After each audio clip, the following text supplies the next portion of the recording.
Okay, again, you played well first two games sa conference. Ano lang yung pakiramdam? Tapos 2-0 kayo.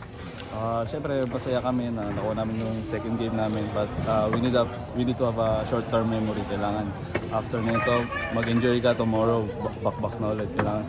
Kasi two games namin, next namin, Meralco and Ginebra. So, kailangan namin makapag-practice na maayos.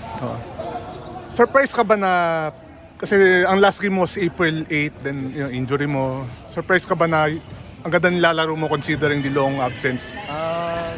Siguro nadala lang yun nga, sinabi ko nga na last game namin is May 9. So after nun, June 15 balik namin. Pero ang ginawa ko is tuloy-tuloy yung rehab ko, tuloy-tuloy yung workout ko kasi nga gusto kong magkaroon ng magandang conference.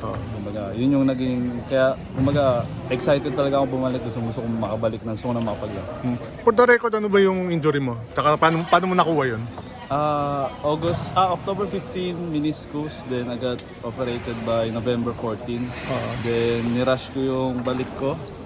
Then nagtry ako maglaro ng March, then by April 8 na tear yung hamstring ko kasi nga nag-compensate yung right leg ko. So, kaya nawala ka ng buong Commissioner's Cup. Arcade, kasi nung that time yata, medyo may transition, Coach Jeff nawala, Coach Pat dumating. Kumusta yung transition and tingin mo ba't ganun din yung tiwala ni Coach Pat sa'yo? First day naman, kinausap na ako ni Coach Pat na siyempre kailangan magpa-condition ako.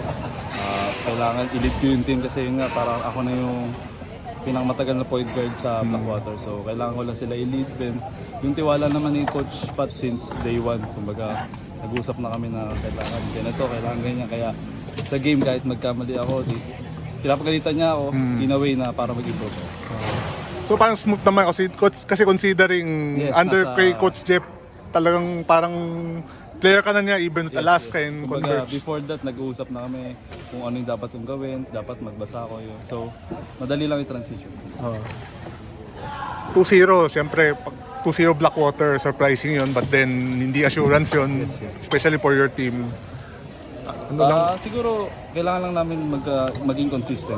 Hindi lang sa opensa, lalo na yung depensa namin. Kasi yun nga, hindi naman kami nanalo ngayon dahil sa opensa namin. Kasi nanalo kami kasi dahil sa depensa namin. Yung 5 sa group, yung 5 sa loob, yung other 3-5 sa labas, lahat yan nag-contribute. So yun yung maganda sa amin. Kaya nyo yung masustain to? Hopefully, kaya naman kasi yun nga, naniniwala kami sa system ni Coach Pat. Okay.